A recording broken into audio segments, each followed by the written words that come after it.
అబ్బో ఇక్కడ కేజీ చీరలు కొంటే అర కేజీ చీరలు ఫ్రీ అంట. మంగళ్య షాపింగ్ మాల్ కేజీల్లో సేల్, టన్నుల్లో ఆనందం. తూర్పు గోదావరి జిల్లా ధవళేశ్వరం కాటన్ బ్యారేజ్ వద్ద గోదావరి ఉగ్రరూపం దాల్చింది. ఉదయం నుంచి బ్యారేజీ 175 గేట్ల ద్వారా సుమారు 9 లక్షల క్యూసెక్ల వరద జలాలు సముద్రంలోకి విడుదల చేస్తున్నారు. రానున్న గంటల్లో కాటన్ బ్యారేజ్ వద్ద వరద ప్రవాహం 10 లక్షల క్యూసెక్లకు చేరితే మొదటి ప్రమాద హెచ్చరిక జారీ కానుంది. భద్రాచలం వద్ద 3వ ప్రమాద హెచ్చరిక నేపథ్యంలో పోలవరం జిల్లా చింతూరు ఏజెన్సీ నుంచి కోనసీమ జిల్లా లంక గ్రామాల వరకు అధికారులు హై అలర్ట్ ప్రకటించారు. మన జిల్లా హెడ్ క్వార్టర్స్ నుంచి అలాగే మన చింతూరులో ఉన్నటువంటి కంట్రోల్ రూమ్ నుంచి కూడా ప్రతి 4 గంటలకి ఫ్లడ్ సిచ్యువేషన్ రిపోర్ట్ మనం ఒకటి రిలీజ్ చేస్తా ఉన్నాము. సో ఎన్ని అడుగులు భద్రాచలంలో ఉంది, మనకి ఎన్ని అడుగులు రాబోతా ఉంది, అలాగే ఏమేం హౌసెస్, ఏమేం హ్యాబిటేషన్స్, ఏమేం రోడ్స్ కట్ ఆఫ్ అవునాయి అని చెప్పి నేను ప్రతి ఫ్లడ్ సిచ్యువేషన్ రిపోర్ట్ మనం చేస్తాను. అధికారికంగా ఏదైతే మనము అనౌన్స్ చేస్తామో ఆ ఇన్ఫర్మేషన్ ప్రతి ఒక్కరు కూడా నమ్మాలని చెప్పి నేను కోరుతా ఉన్నాను. డెఫినెట్ గా మీరు చెప్పినటువంటి ఫీడ్బ్యాక్ ను పరిగణలోకి తీసుకుంటామండి. ఒకవేళ ప్రజలకి ఏ రకంగా అయితే ఇబ్బంది లేకుండా వాళ్ళకి ఫ్రెష్ వెజిటేబుల్స్ అందించగలుగుతాం ఆ రకంగా ఏర్పాట్లు అనేది చేస్తాం. మనము ఎంటైర్ జిల్లాలో మనకి 189 హ్యాబిటేషన్స్ మనం ఐడెంటిఫై చేసాము. అంటే సుమారుగా 34,000 కుటుంబాలు మనకి మాక్సిమం ఫ్లడ్ లెవెల్ 2022లో ఒకవేళ ఫ్లడ్ వచ్చినటువంటి మళ్ళీ ఫ్లడ్ పరిస్థితులు ఒకవేళ ఎదురైతే అంత ప్రకృతిలో మనకి ఇంపాక్ట్ ఉంటుంది. బట్ ఆబ్వియస్ గా మనకి ఉన్నటువంటి ఫస్ట్ లెవెల్ కి కొన్ని, సెకండ్ లెవెల్ కి కొన్ని 60 అడుగుల వరకు వస్తాయి, కొన్ని 65 అడుగులకు వస్తాయి, కొన్ని నేను ప్రతిదీ మ్యాప్ చేసుకుని ఉన్నాం. ఓవరాల్ గా జిల్లాలో 150 రిలీఫ్ సెంటర్స్ కూడా మనం ఎస్టాబ్లిష్ చేయడం జరిగింది. సో మనకి జిల్లాలో ఇప్పుడు ఉన్న 19 మండలాల్లో రఫ్లీ ఒక 17 మండల్స్ ఏవైతే ఉన్నాయో 17 to 16 మండల్స్ మనకు సెంట్రల్ డెల్టాలో ఈ మనకు single level first level of warning లో ఎక్కడ హ్యాబిటేషన్స్ ఏ మండలాల్లో ఎక్కడెక్కడ మనకి డిస్కనెక్ట్ అవుతాయి, సెకండ్ లెవెల్ వార్నింగ్ కి ఎక్కడ డిస్కనెక్ట్ అవుతాయి అనేది ఆల్రెడీ వీ హ్యాడ్ కంప్లీట్లీ ఆ ఎక్సైజ్ చేయడం జరిగింది. So first level of warning కి ఆల్రెడీ మనం చూసాము. పీగన్నరం వాళ్ళ మండలంలో జీ పెద్దపూడి దగ్గర ఆ యాక్సెస్ రోడ్ అనేది డిస్కనెక్ట్ అయిపోతుంది. సో ఎక్కడెక్కడ మనకి ఎన్ని హ్యాబిటేషన్స్ డిస్కనెక్ట్ అవుతున్నాయి, ఎక్కడ మనకి క్రాస్ ఓవర్స్ ఉంటాయి, ఎక్కడ మనకి ఫ్లడ్ లెవెల్స్ ని వాటర్ ని క్రాస్ చేసి వెళ్లాల్సి వస్తుందో అక్కడ కావాల్సిన ఏర్పాట్లన్నీ కూడా తీసుకుంటున్నాము. అక్కడ మన మోటరైజ్ బోట్స్ పెట్టి లైఫ్ జాకెట్స్ తో at the same time swimmers ని ఏర్పాటు చేస్తూ విత్ కంట్రోల్ మెజర్స్ తో అక్కడ క్రాస్ మూవ్మెంట్ జరిగేలాగా ప్లాన్ చేస్తున్నాము. డెఫినెట్ గా డిస్ట్రిక్ట్ అడ్మినిస్ట్రేషన్ నుంచి all departments, name it education department, medical and health, R&B, police నుంచి, రెవెన్యూ సైడ్ నుంచి, ఎలక్ట్రిసిటీ నుంచి, డ్రింకింగ్ వాటర్ నుంచి ఆల్ డిపార్ట్మెంట్స్ ని అలర్ట్ చేశాము. చింతూరు ఏజెన్సీలోని 4 విలీన మండలాల్లోని ముంపు ప్రభావం ఉన్న గ్రామాలలో పునరావాస శిబిరాలు ఏర్పాటు చేశారు. పడవలను సిద్దం చేశారు. ప్రసవ సమయం దగ్గర పడిన గర్భిణీ స్త్రీలకు ఆసుపత్రులకు తరలించారు. ఇక పోలవరం జిల్లా కలెక్టర్ దినేష్ కుమార్ చింతూరులోనే ఉండి సహాయక చర్యలను పర్యవేక్షిస్తున్నారు. దేవీపట్నం మండలంలోని గండిపోచమ్మ ఆలయం పూర్తిగా నీట మునిగింది.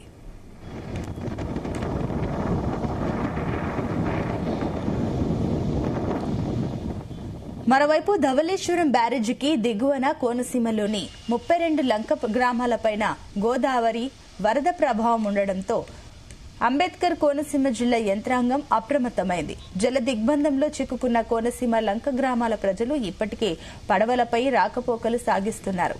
కోనసీమ జిల్లాలో 3 రోజుల పాటు అధికారులు సెలవులు రద్దు చేస్తున్నట్లుగా జిల్లా కలెక్టర్ మహేష్ కుమార్ ప్రకటించారు.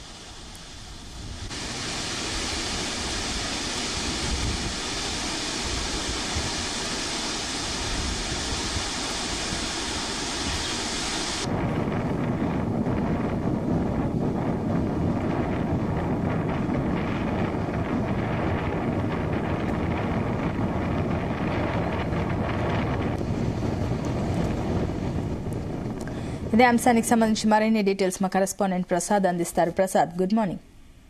సునీత, భద్రాచలం వద్ద గోదావరి 3వ ప్రమాద హెచ్చరికకు దాటిన నేపథ్యంలో ప్రస్తుతం ఉమ్మడి ఉభయ గోదావరి జిల్లాల్లో ప్రస్తుతం 5 జిల్లాలుగా ఉన్న ఈ జిల్లాలపై గోదావరి వరద ప్రభావం చూపిస్తుంది. పరివాహక ప్రాంతంలోని లోతట్టు ప్రాంతాలు కావచ్చు, లంక గ్రామాలు కావచ్చు, అదేవిధంగా పోలవరం ముంపు గ్రామాలు, వీటన్నిటిపైన గోదావరి వరద తీవ్ర ప్రభావం చూపుతుంది.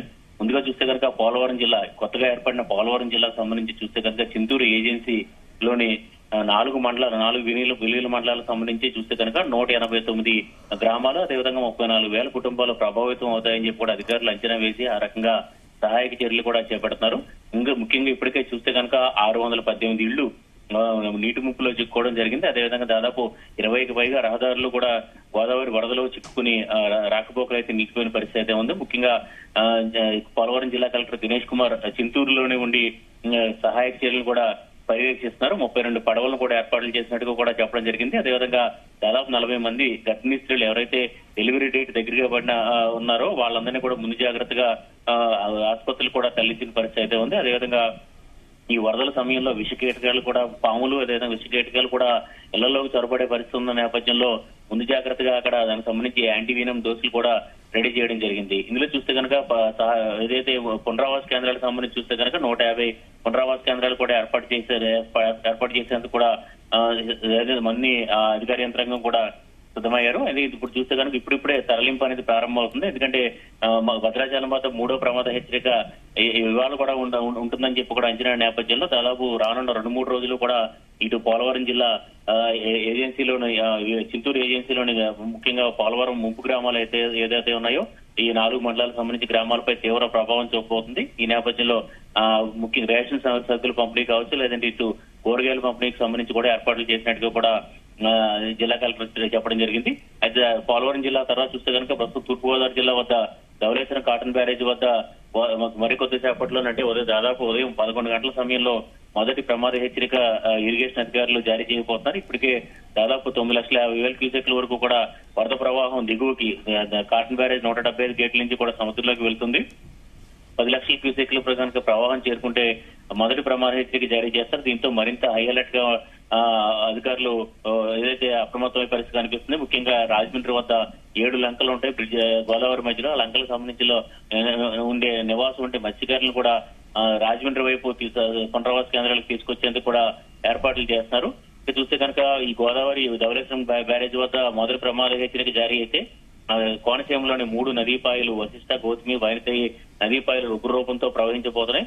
చూస్తే కనుక నిన్ననే తాత్కాలికంగా వేసవిలో వేసుకున్న రహదారులు మొత్తం కూడా కొట్టుకుపోయిన పరిస్థితి అయితే ఉంది. అదేవిధంగా గంటి పెద్దపూడి వద్ద ఏదైతే ఈ రహదారి కొట్టుకుపోవడం వల్ల 4 లంక గ్రామాలు కూడా పూర్తిగా జలదిగ్బంధంలోకి చేరిపోయి దీంతో వాళ్ళు పడవలపైన రాకపోకలు సాగిస్తున్నారు. మొత్తం 32 లంక గ్రామాలు ఇటు అయినవెల్లి పీగన్నవరంతో పాటు రాజోలు ఈ ప్రాంతాలకు సంబంధించి చూస్తే కనుక 32 లంక గ్రామాలు ఈ గోదావరి వరదల కారణంగా ప్రభావితం కాబోతున్నాయి. దీంతో ముందు జాగ్రత్తగా ఇవాళ కూడా స్కూల్స్ కూడా సెలవులు ప్రకటించడం జరిగింది. ఎందుకంటే ఈ లంక గ్రామాలకు సంబంధించిన విద్యార్థులంతా కూడా బోట్లపైనే వీళ్ళు రాకపోకలు సాగించాల్సిన పరిస్థితి ఉంటుంది. ఈ నేపథ్యంలో ఎలాంటి ప్రమాదాలు జరగకుండా ముందు జాగ్రత్తగా వాళ్ళ స్కూల్స్ కూడా సెలవులు ప్రకటించిన పరిస్థితి అయితే ఉంది. ఏదేమైనా 4 రోజుల క్రితమే చూస్తే కనుక ఎల్నినో ప్రభావం కారణంగా గోదావరి వెలవెలబోతూ కనిపించింది. అయితే ఎగువ ప్రాంతాల్లో మహారాష్ట్ర, మధ్యప్రదేశ్, ఛత్తీస్గఢ్, తెలంగాణ ఈ ప్రాంతాల నుంచి వస్తున్న ప్రవాహాలతో ప్రస్తుతం గోదావరి ఉగ్రరూపం దాల్చింది. వాస్తవానికి జూలై 1వ తేదీ నుంచి కూడా గోదావరి వరదలు ప్రారంభమయ్యాయి. అయితే జూలై నెలంతా కూడా ఎక్కడ కూడా గత 70 ఏళ్లలో ఇప్పుడు లేని విధంగా గోదావరి వెలవెలబోతూ కనిపించింది. ఇసుక చెన్నెలతో కళావిహీనంగా ఉంది. అయితే ప్రస్తుతం చూస్తే కనుక ఒక 2 రోజుల్లోనే మొత్తం పరిస్థితి మారిపోయింది. ప్రస్తుతం ఉగ్ర రూపంతో గోదావరి ధవళేశ్వరం కాటన్ బ్యారేజ్ వద్ద ప్రవహిస్తుంది. దాదాపు 2వ ప్రమాద హెచ్చరిక వరకు కూడా చేరుకోబోతున్న నేపథ్యంలో అప్రమత్తంగా ఉండాలి. ముఖ్యంగా చాలా మంది ఈ గోదావరిలో చేపలు పట్టేందుకు కావచ్చు లేదంటే ఇటు కలప కోసం కూడా వెళ్తూ ఉంటారు. ఎవరో కూడా గోదావరిలోకి వెళ్లొద్దని చెప్పి కూడా ఇప్పటికే ఏపీ విపత్తు నిర్వహణ సంస్థ కూడా ప్రకటించిన పరిస్థితి అయితే ఉంది. మొత్తమే జిల్లా యంత్రాంగం అంతా కూడా అప్రమత్తంగా ఉన్నారు. అటు పోలవరం జిల్లా, తూర్పు గోదావరి, అంబేద్కర్ కోనసీమ జిల్లా యంత్రాంగం అంతా కూడా అప్రమత్తమై సహాయక చర్యలు కూడా పాల్గొంటున్నారు. ప్రస్తుతానికి అయితే మాత్రం ఇటు పోలవరం జిల్లా చింతూరు ఏజెన్సీలోని విలీల మండలాలకు సంబంధించిన గ్రామాలు దాదాపు 100కు పైగా గ్రామాలపై ప్రస్తుతం గోదావరి వరద ప్రభావం చూపబోతుంది. వారందరూ కూడా ఈ వరద కష్టాలు మాత్రం దాదాపు 2-3 రోజుల పాటు ఎదుర్కొనే పరిస్థితి ఉంటుంది. ఈ నేపథ్యంలో ముందు జాగ్రత్తగా అధికారులు అప్రమత్తమై ఇప్పటికే నీటి ముప్పులో చిక్కుకున్న 600 పైగా ఇల్లు నీటి ముప్పులో చిక్కున్న నేపథ్యంలో వారందరినీ కూడా పునరావాస కేంద్రాలకు తరలించి వారికి అన్ని కూడా అక్కడ భోజనం, వసతి, ఇతర సౌకర్యాలు కూడా ఏర్పాట్లు చేసేందుకు కూడా రైట్. Thank you Prasad.